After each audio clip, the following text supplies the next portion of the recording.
কাজে বিপিএল এবার সফল হয়েছে, এটাই আমরা মনে করি। বিপিএল আগিয়ে যাক। নানা ঝক্কি ঝামেলা পুহিয়ে এবার পালা ম্যাচ উপভোগের, যেখানে সাকিব সাঙ্গাকারাদের কল্যাণে মুখের হাসিটা বেশ চওড়া করে স্টেডিয়াম ছেড়েছেন ঢাকার সমর্থকরা। বিরাট জয় হয়েছে আমাদের, আর ঢাকা সেটা তো রাজধানী, সেটা বুঝতে হবে। বাংলার ইতিহাসে আমরাই সবচেয়ে এগিয়ে আছি। ঢাকার খেলায় আমরা খুবই সন্তুষ্ট, আমরা খেলা দেখে অনেক মজা পাইছি। সবাইকে ধন্যবাদ। ঢাকা! কোনো অনাকাঙ্ক্ষিত ঘটনা না ঘটলে সামনের মৌসুমে হয়তো নির্ধারিত সময় মাঠে করাবে বিপিএল, যেখানে সমর্থকদের চাওয়া আরো পরিচ্ছন্ন আর প্রতিদ্বন্দ্বিতাপূর্ণ খেলা। এসএম ইকবাল, সময় সংবাদ, ঢাকা। বাংলাদেশ প্রিমিয়ার লিগ ক্রিকেটের ফাইনালের টিকিটের জন্য দীর্ঘ লাইনে দাঁড়িয়েও অপেক্ষা শেষ হয়েছে টিকিট না পাওয়ার হতাশা আর আক্ষেপকে সঙ্গী করে। সাথে ছিল টিকিট কালোবাজারের অভিযোগ। তাই সাধারণ দর্শকদের কথা মাথায় রেখে পরবর্তী আসর থেকে এসব সমস্যা নিরসনে বিসিবিকে অনুরোধ জানিয়েছেন ভক্তরা। এভাবেই ঘন্টার পর ঘন্টা লাইনে দাঁড়িয়ে টিকিট না পাওয়ার ক্ষোভ ঝরে পড়েছে বাংলাদেশের ক্রিকেট প্রেমীদের কণ্ঠে। আর ঝরবে নাই বা কেন? আগের সন্ধ্যা থেকে দাঁড়িয়ে থেকে নির্ধারিত সময় পেরিয়ে গেলেও টিকিট বুথের জানালার ওপাশে দেখা মেলেনি টিকিট বিক্রেতাদের। এমনিতেই সাকিব নাসিরের ঢাকা ডায়নামাইটস ও স্যামি সাব্বিরের রাজশাহী কিংসের লড়াই দেখতে আগ্রহের কমতি নেই দর্শকদের। তার উপর টিকিটের এমন অপ্রতুলতায় হতাশ জানিয়েছেন টিকিট প্রত্যাশীরা। কালকে আসছে, এখনো কিছু খাই নাই, রাত্রে কিছু খাইতে পারি নাই। আমরা শুধু একটা টিকিট চাই, টিকিট গেল কোথায়? টিকিট লাখে বিক্রি হচ্ছে, একটা টিকিট 2000 টাকা 2500 টাকা যাচ্ছে। আমরা কি 2000 টাকা 2500 টাকা টিকিট দেখতে পারবো? যদি তারা টিকিট না দেয় তাহলে তারা এখানে বলে দিলেই তো, বলে দিলেই হয়তো আমরা চলে যেতাম। ক্রিকেটকে ভালোবাসি, এই জন্যই তো আমরা খেলা দেখতে আসি। এইটা কি আমাদের অপরাধ? যদি বিসিবি বলে যে তোমরা খেলা দেখতে আইসো না, তাহলে আসবো না।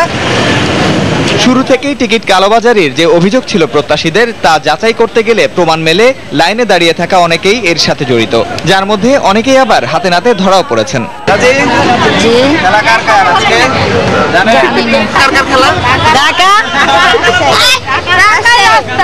এদিকে এমন অব্যবস্থাপনা যেন পরবর্তী আসর থেকে আর না হয়, সেজন্য বিসিবিকে কার্যকরী পদক্ষেপ নেওয়ার আহ্বান জানান ভক্ত সমর্থকরা।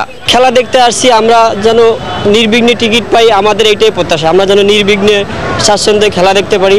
স্পন্সর প্রতিষ্ঠানের জন্য টিকিট দরকার ছিল আমরা জানি, কিন্তু আমরা সাধারণ দর্শক কেন টিকিট পাচ্ছি না, এটা আমাদের জানতে চাই বিসিবির কাছে। সাধারণ মানুষ যে ক্রিকেট প্রেমী, সেই ক্রিকেট প্রেমীদের যাতে টিকিট দেওয়া হয়, আমি সেইটা বিসিবিকে অনুরোধ জানাবো। নিয়ামতুল্লাহ বাবু, সময় সংবাদ, ঢাকা। দর্শক, বিপিএল এর মাঠের লড়াই শেষ এবং নতুন রাজা পেয়ে গেছে বিপিএল আগামী 1 বছরের জন্য হলো অন্তত।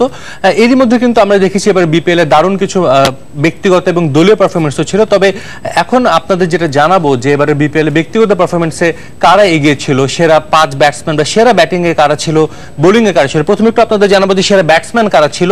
এবারের আসরে কিন্তু আমরা দেখেছি যে বাংলাদেশের ব্যাটসম্যানের দুর্দান্ত করেছে এবং আমরা এই তালিকাটা দেখতে সেটা আরো প্রমাণ হবে যে দেখছেন তামিম ইকবাল 13 ম্যাচে 476 রান করেছেন। তার কিন্তু একটা সুযোগ ছিল যে বিপিএল ইতিহাসে সর্বোচ্চ রান করার, সেটা 486।